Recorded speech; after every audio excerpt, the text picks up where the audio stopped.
Assalamualaikum warahmatullahi dan salam sejahtera kepada bangsa Walaberi sekalian. Kita semua tahu bajet semalam telah dibentangkan. Ada yang panggil bajet itu sebagai bajet hitam IMF. Tetapi kalau anda tanya saya gelarkan bajet semalam sebagai bajet yang menakutkan.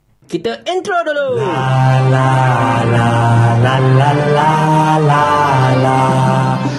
Cerita macam ni tuan-tuan dan puan-puan sekalian. Semalam Datuk Seri Anwar Ibrahim, Perdana Menteri yang juga berangkap Menteri Kewangan, telah membentangkan bajet untuk tahun 2025.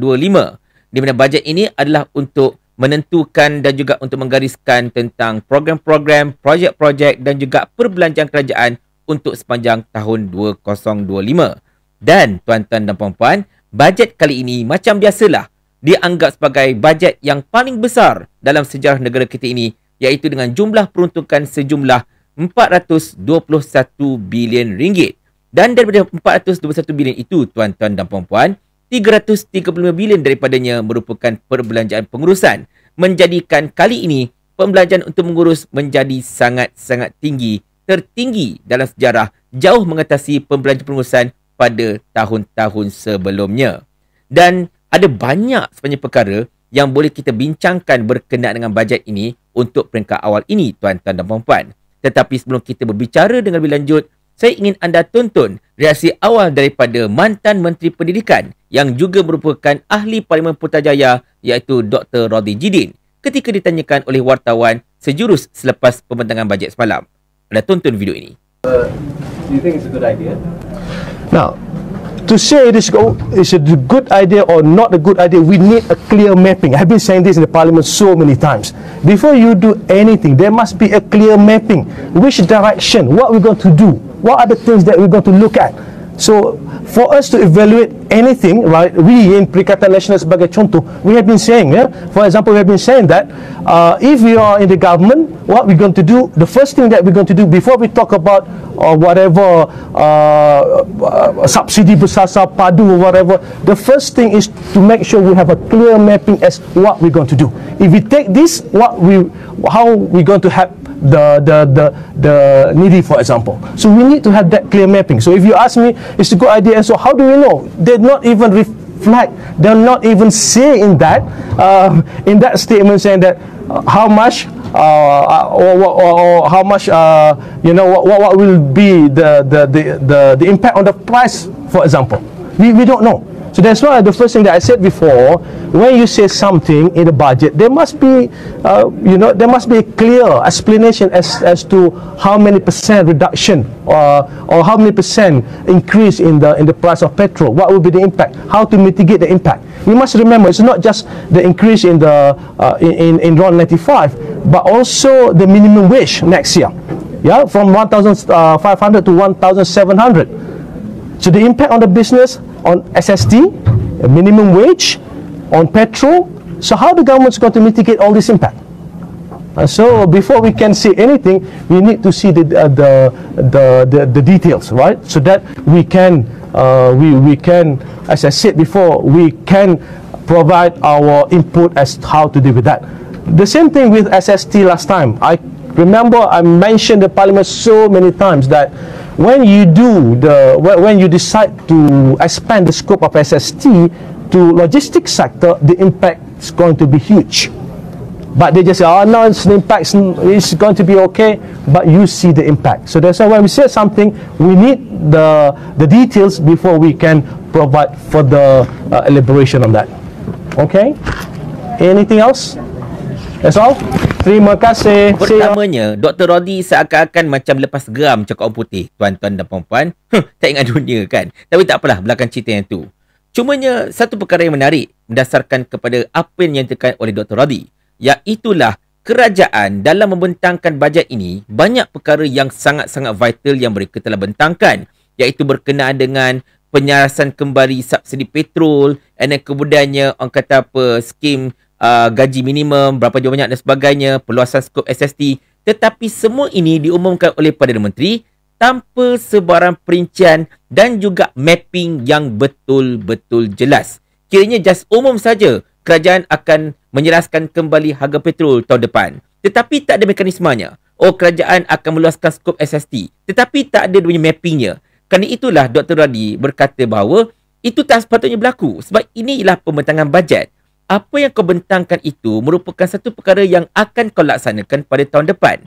Jadi sekiranya kalau anda, orang kata apa, membentangkan, okey, harga petrol akan dinaikkan. Dan kita nak tahu berapa banyak dinaikkan, bagaimanakah mekanismenya, adakah sama seperti mana diesel pada ketika ini atau macam mana, dan bagaimanakah kerajaan hendak memastikan subsidi bersasar dapat diberikan kepada rakyat, macam-macam lagi. Dan begitu juga dengan peluasan skop SST seperti yang diumumkan.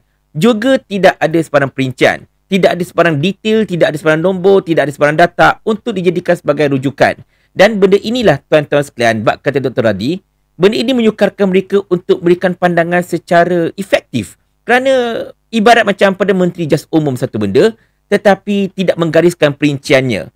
Dan benda itu tidak sepatutnya berlaku. Macam saya katakan, ini merupakan pembentangan bajet. Kalau dah namanya pembentangan bajet, sepatutnya kau punya blueprint tu dah ada. So that kita boleh tahu kat mana ada kelemahan, kat mana ada perkara yang boleh kita perbaiki dan mungkin kita akan boleh berikan teguran dan sebagainya.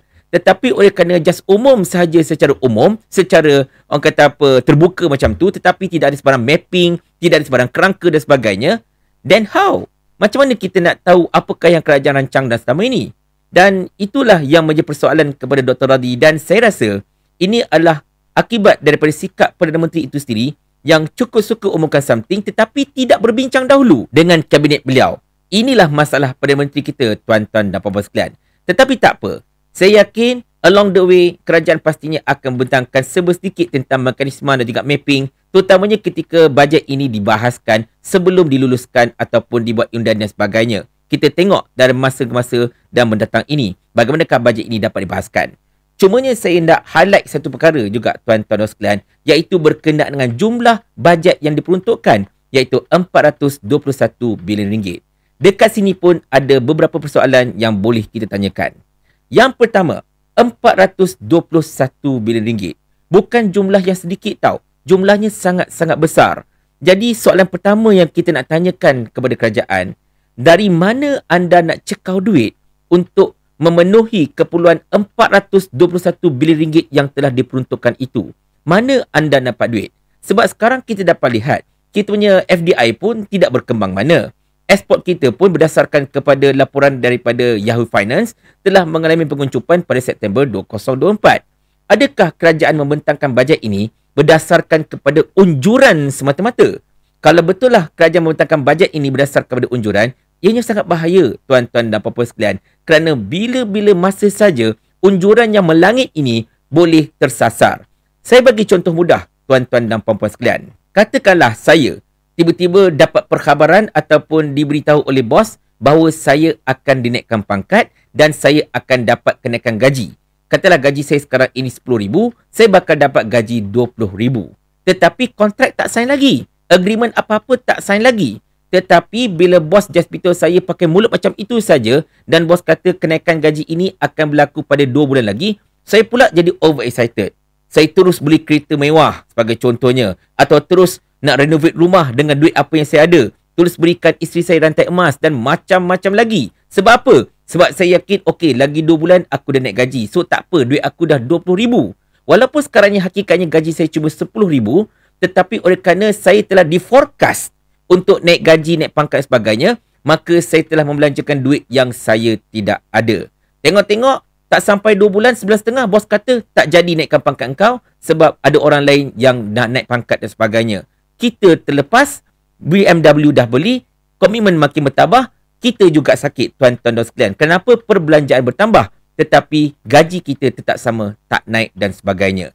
Inilah maksud saya, takut kalau kerajaan buat bajet ini berdasarkan kepada forecast melangit semata-mata. Tidak berdasarkan kepada realiti ataupun tidak mengambil kira tentang keadaan geopolitik yang tengah berlaku dekat luar sana. Tentang perang dekat Timur Tengah, dan kemudiannya krisis Rusia-Ukraine yang masih lagi belum selesai, tentang masalah-masalah geopolitik yang lain. Banyak faktor yang boleh menyebabkan kita punya forecast ini tersasar tuan-tuan sekalian. Dan anda kata kalau forecast itu tersasar, dan macam mana kerajaan hendak memenuhi keperluan 421 bilion ringgit sebagai belanja bajet itu? Mana mereka cekau duit? Takkanlah kerajaan hendak memperkenalkan lagi banyak cukai kot untuk ambil duit daripada rakyat dan sebagainya.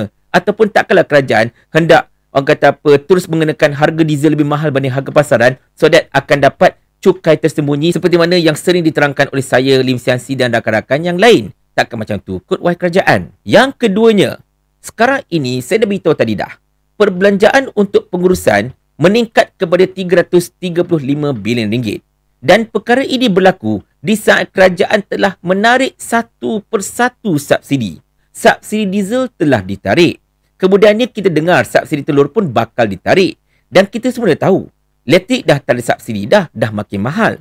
Banyak lagi subsidi-subsidi ataupun bantuan-bantuan terus oleh kerajaan telah pun ditarik secara perlahan-lahan. Dan tahun depan pun subsidi petrol juga akan ditarik.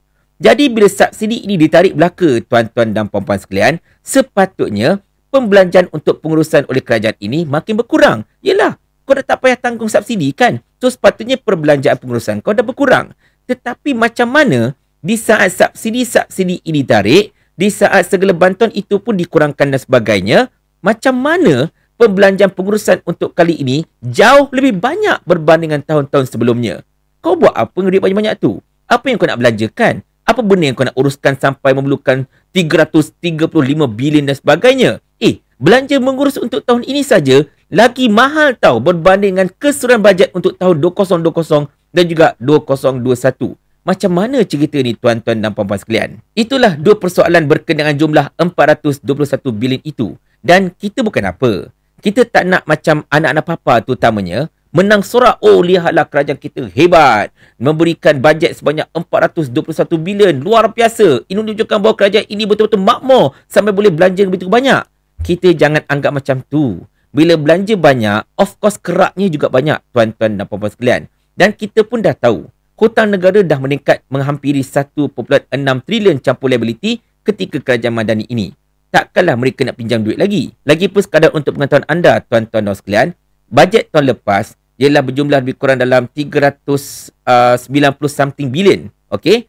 Tetapi kerajaan telah membelanjakan duit sekitar 407 bilion. Overshot daripada pembelanjaan bajet yang telah diperuntukkan.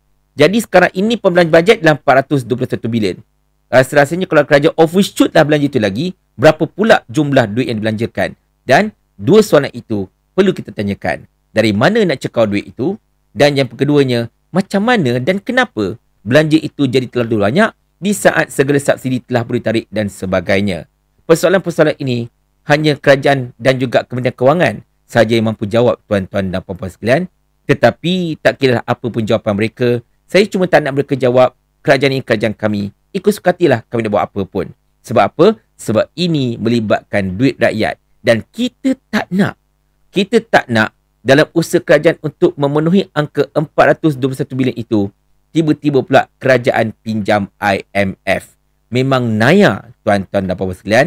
Seni Hamzan, ingat betul-betul ya. Kerajaan ni kerajaan kami. Jadi ikut suka kami lah. Paling kurang aku ada formula. Ni kau ada menteri berlambat-lambat ni, satu formula pun tak ada. Otak letak dekat mana? Saya ulang. Sampai Abang Jamil mampus.